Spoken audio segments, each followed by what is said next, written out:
guys, I just want to show you this video of a product that I bought from Dangernoodle Engineering from West Ipswich, Australia.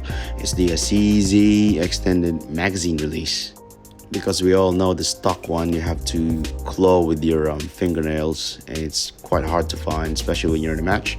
This one they made for the CZ models 452, 455, 457 and 515, and this one I'm installing on my CZ457 LRP. So familiarize yourself with the parts, read your manuals and instructions. There's nothing worse than going to your gunsmith with the damage caused by yourself.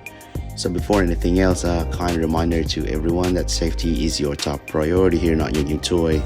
So make sure there are no live ammunition in your workspace. They are locked and secured in your safe storage.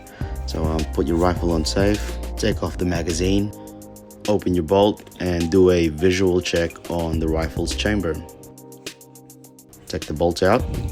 Now that we know it's clear, we know that the rifle is inert, and we can now proceed on the installation. So for additional facts, ladies and gents, this is machined from 6061 aircraft grade aluminium in black anodized finish, 12.5 mils longer than the stock mag release.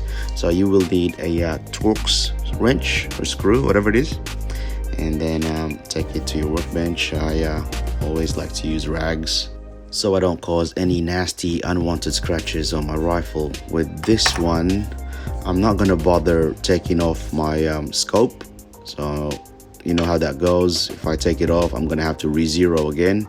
I don't want to go through that, so I'm just gonna do this in a impromptu manner. Pay attention, ladies and gents. The trigger guard assemblies bolts, they come in two different sizes. One's longer than the other. I strongly encourage you to visit Dangernoodle Engineering's website. They do have a detailed instructional video in installing most of their products, and they're pretty good videos. This is just how I did mine. So I take off the trigger guard assembly. It comes in two parts, the plate and the actual guard.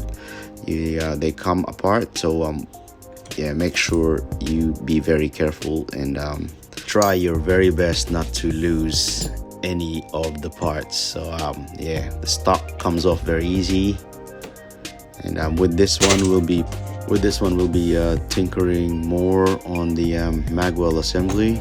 So yeah, we'll take the stock off, and watch out for that square part that falls off, which is this one. Fell on the floor, nearly lost it. That would have been a crazy trip to the gunsmith. Don't know how to explain that, but yeah, apparently that's I think that's an action lug. So yeah, this is gonna get Hey Jarvis, can we fast forward this to the good stuff, please? So now we got the magwell assembly out. I always like to keep the parts in an orderly fashion. I'll always have this manual right next to me. I always keep on verifying what I'm looking at. That's just personal preference. I just like to have some sort of reference all the time. So yep, I'll revisit that diagram right there.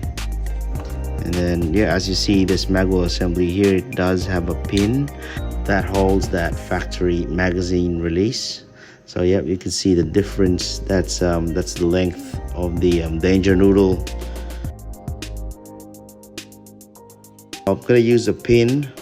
I'm gonna use this pin right here.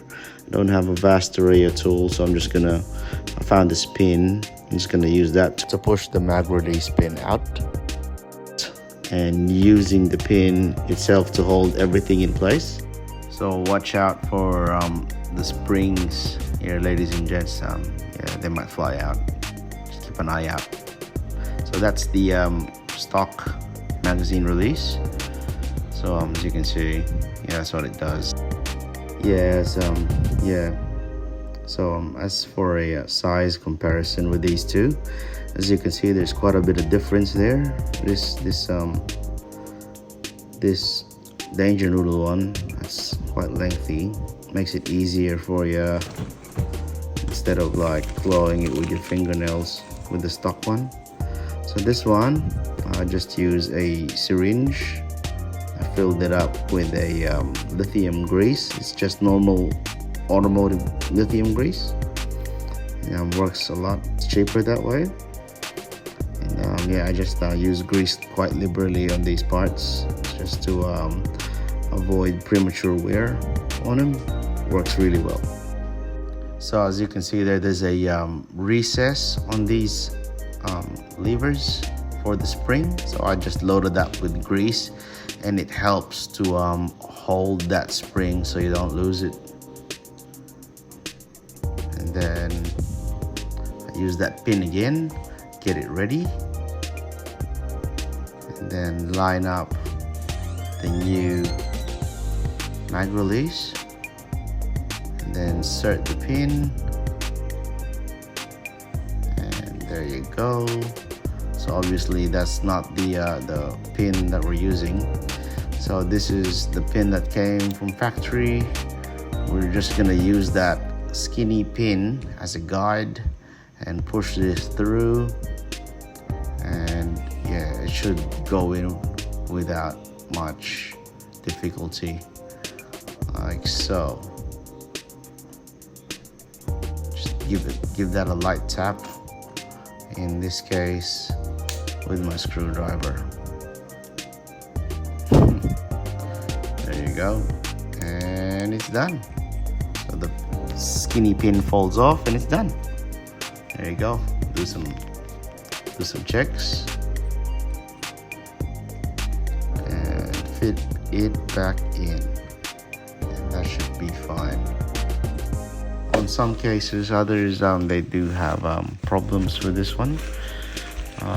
Some, I think it's on the website, they had to do some filing or some grinding or some sort, but on this one, on my CZ457, I never really had to do that.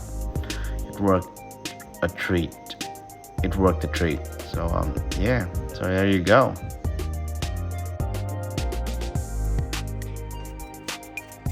So there you go, guys. That's how I installed my Dangernoodle extended magazine release. So yeah, there you go, guys. I hope you liked this video. I hope you found it helpful.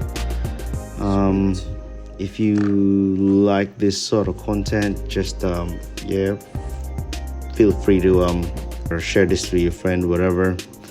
Yep, I am also a bit of FYI, I am not sponsored or affiliated with Dangernoodle. I found their product online.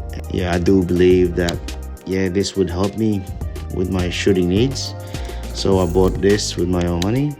And yeah, I like to keep supporting local as much as I can as well. Yeah, and you should too, because that keeps them growing and give them the capacity to do more R&D on local products, locally designed, locally manufactured products, which is really good. It's good for everyone. So yeah, more power. Thanks for watching.